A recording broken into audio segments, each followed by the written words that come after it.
Hi everyone, I'm Suzanne. Thank you for joining me. In today's video, I'm going to share with you what we are planning for the 2022 to 2023 school term.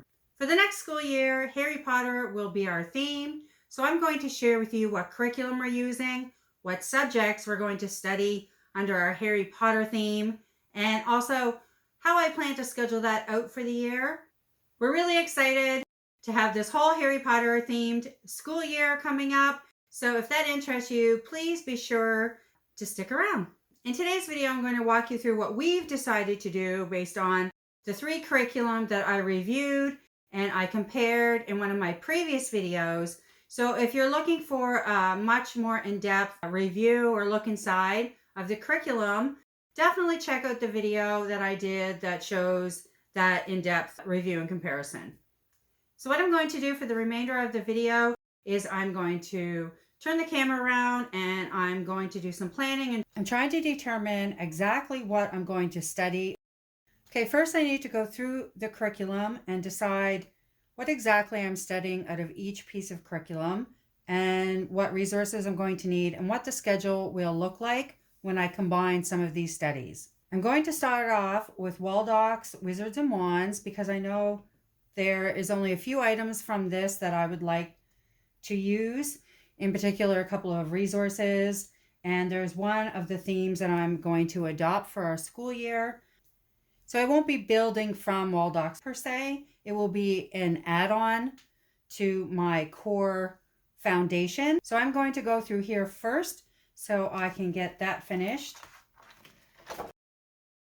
What I did is first I went into required resources, and these are the 3 books that I would like to pick up. Those with the check marks, I already have those books, but I would like to pick up my book of Rocks and Minerals. I really like the What We See in the Stars, and a kid's her book. I'll be using that for Build Your Own Library as well. And this book, The Science of Harry Potter, also I believe that might be referenced as an additional one for one of the other courses as well. So I'll probably pick that up.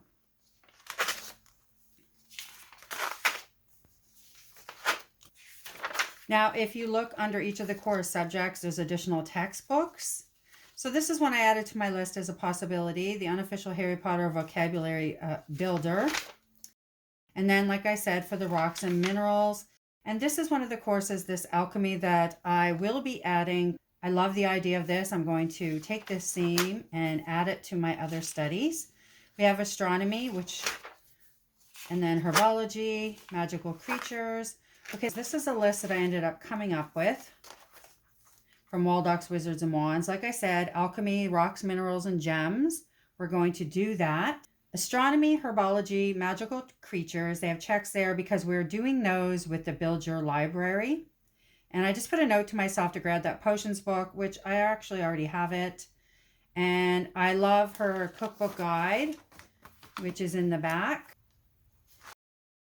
I'm going to take this out of here and put it in my big binder.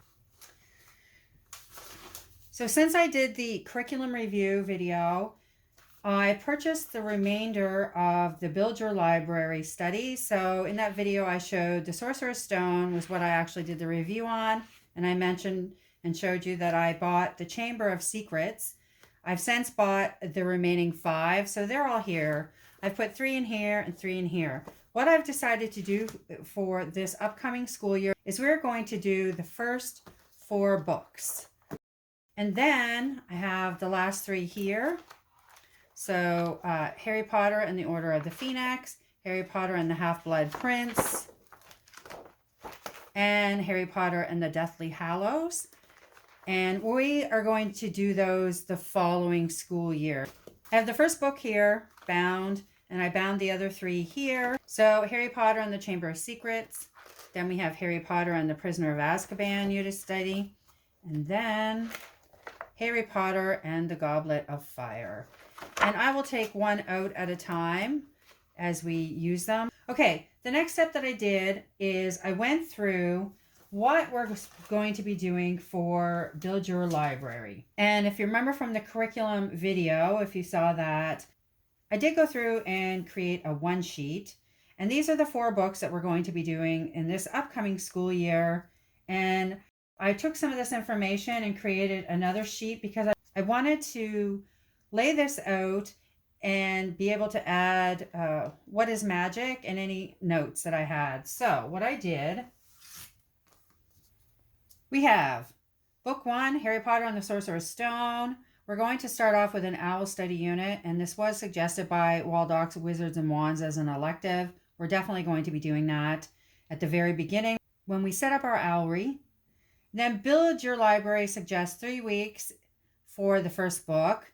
One of the next steps I'm going to be taking is I want to combine this reading guides for Build Your Library with What is Magic, because I'm going to be combining those at the beginning of the school year. So continuing on with book 1, the science we'll be studying with Build Your Library is herbology. These are the language arts programs that we will be doing, and that's a weekly profit. It's like a newspaper. And Magical Devices Guidebook. We're going to start a magical terms and spells glossary, and these particular guides will be used for the whole 7 books. And I just put a little note to myself that there's copywork and dictation included, and a note to remind myself to include the cookbook guide. This is what's included with What is Magic in the first book with language arts. I'm going to use their vocabulary and the exploration questions that they have because I think they're amazing. And we'll try our hand at flash fiction free write and see how my daughter likes that. And every week we're going to cook one recipe from the What is Magic. And if we don't like a recipe, we'll switch it off with what's in the cookbook. But we're going to do at least one recipe per week. And then we're going to start a grimoire. That's what's one of the projects suggested in What is Magic. And I'm going to see if I think it has like a pretty cover and everything. I'm going to have a look at that more detail so that I can include the projects and the guidebooks that we're creating for Build Your Library in that grimoire, so it's all in one place. But I have to look at that farther and see what's possible. We also start collecting wizard cards, and then they do a family tree. It's really kind of neat. And I just put a little note that there's some magical money worksheet. Now, that's limited, but it's definitely there to be taken advantage of. And, of course, it will include all the projects, but I'm going to come back to that. I just wanted to say and to show what else I did was I went through each of the book guides for Build Your Library. So book 2 is the Harry Potter and the Chamber of Secrets, and I outlined the time, so 3 weeks. And the subject is astronomy. And then I listed the language arts projects. So these are the ones that are following through from the previous book. And here's the 3 new projects we're going to be adding in. And that's Magical Creatures Field Guide, Stargazing Journal, Constellation Field Guide. And I put here What is Magic because I'm not sure if there are some projects we didn't finish for the first book. I'm going to pull them ahead to the second book. Then when we get into book 3, and this is Harry Potter and the Prisoner of Azkaban, it's suggested for Build Your Library that it's 4 weeks. And this is Care of Magical Creatures.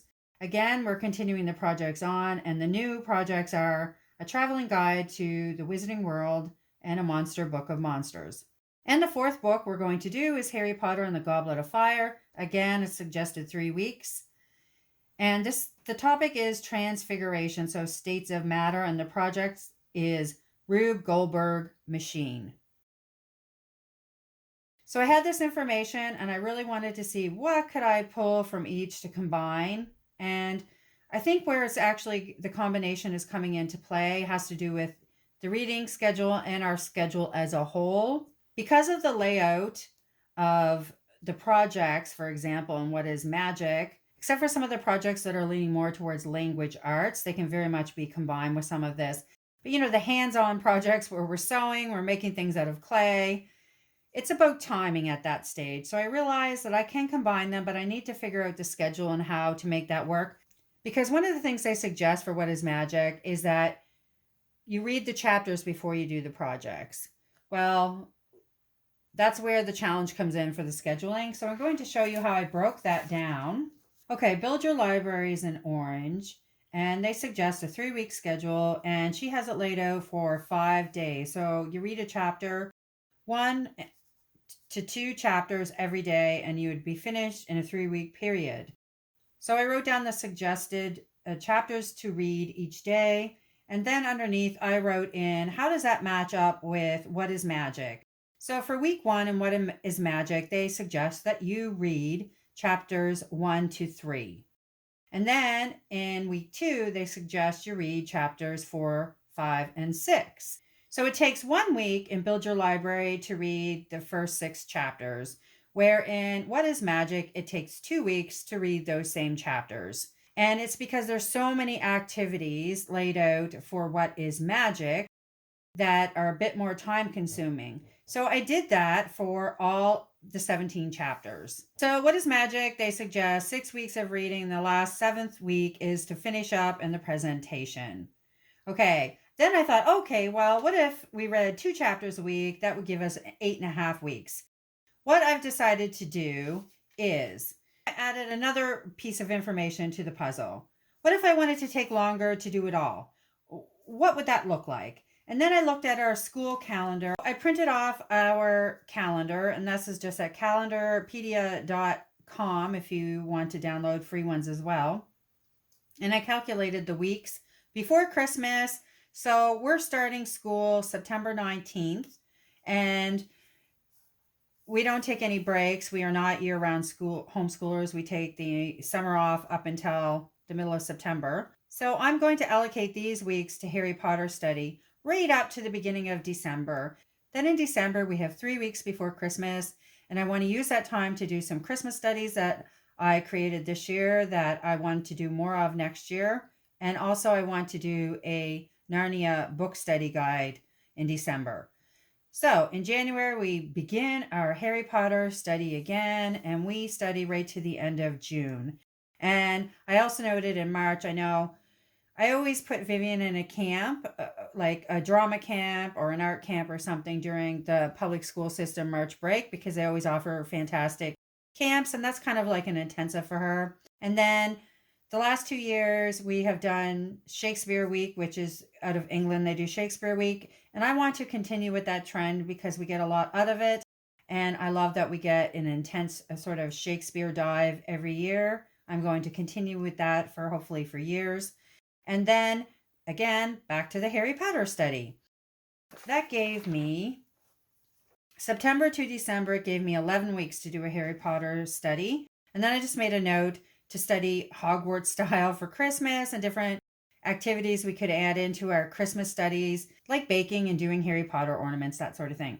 Okay, and then in January to June, there's 23 weeks available to do a Harry Potter study. And if I look at Build Your Libraries books 2, 3, and 4, book 2 is 3 weeks, book 3 she suggests 4 weeks, and book 4 she suggests 3 weeks for a total of 10 weeks. When we get to here, I do not have to think about what is magic because we'll have finished that curriculum, and unfortunately they don't have any other ones out. Now they are working on book 2, so if that happens to be released by then, I'll definitely be adding that in and we'd stretch this out further. But based on the information that we have now, this is what's available to us. I also put a note for myself, the rock study, to do that in January because it doesn't actually fit in anywhere that I see easily, so I can put it wherever I want. I think we'll start with that when we come back in January. We've never done that in our homeschool, and I've always wanted to, so I'm just going to take the opportunity to do it now under this heading. Okay, the reason I'm mentioning all this, though, is because I did use that information to kind of come up with a schedule and a decision. And I'm going to use the whole 11 weeks from the beginning of the school year to Christmas to finish book 1. And then from January to June, which includes 23 weeks, I'm going to do the remainder 3 books because there's only 10 weeks required for that. And because we're not doing any other projects, we can go faster or slower with that. There's a lot of other things that we'll be doing for our homeschool year, so I don't want to pile on more books. I think this works out really well. The 11 weeks to do book 1, and then to do the 3 books the last part of the year. And I broke this up and I gave quite a bit of flexibility because until I actually do this, I'm not sure how challenging it's going to be to meet this schedule, I wanted to leave in some buffers. So I have week 1, read chapters 1 to 2. The next week, read chapters 3 to 4. The next week, read chapters 5 to 6. Then I have a space, and so on. So I really have it so we're only reading 2 chapters a week. Well, this one's 3, 15, 16, and this one's 3. But the reason I wanted to leave even more space is because, one, at the beginning of the school year, it takes a little bit to get started. I wanted to leave a bit more buffer over here for the activities, so we really can, for example, spend the first week or 2 setting up the grimoire and all those things, getting used to doing the recipes, and for me, following the instructions and reading ahead and prepping and that sort of thing. I want a lot more space. And I think a great way to also get the space is to read ahead, but that's a balance. I want to read ahead a little bit. So if it takes longer to do some of the projects, so be it. We've already read that part.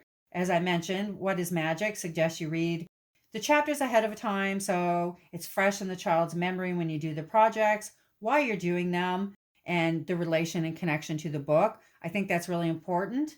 So I want to get a little bit ahead of that in case the projects take longer, but I don't want to get so far ahead that it becomes hard to remember that reference to the book when we're doing the activities. So I just left a lot more buffer at the beginning. We'll do 2 chapters, then we'll see how it works out when we get to here. And I can feel that out as we're going through. I hope that made sense. I think that's the best way to do this.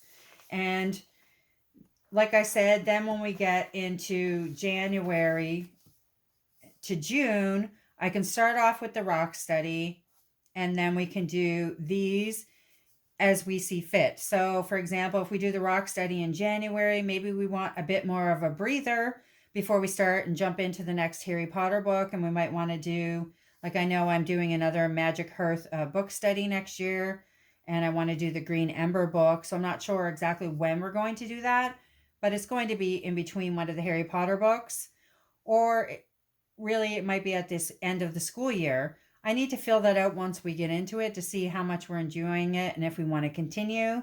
Like I said, these only take 10 weeks. That'll take a couple weeks, the rock study. And we have 23 weeks. So if we want this to take 3 weeks to 4 weeks, it doesn't matter. If we want to stretch these out, we just have that flexibility and there's space. So I really appreciate that. That was a lot of information. I hope it was clear. And I'll just say, for a recap, this is what we're going to be studying. The language arts component is quite large. So for What is Magic, the language arts component is the vocabulary, the exploratory questions, and also doing some free writing. And they have the grimoire. We have Build Your Library. We're doing, there's dictation, there's copy work, there's the weekly profit that you're going to create, as well as magical devices and guidebooks. She also has a vocabulary word, so I'll add those, I'll combine those together. She also has questions and discussion points for each of the chapters as well. So I'm going to combine the language arts for both of those programs, but that is a fair amount. And these are the science courses that we're going to be doing next year, is all the Harry Potter. Now, I might add something in the later part of the year, as I mentioned, but for now, I'm just considering our science to be what we're doing in these unit studies for the Harry Potter.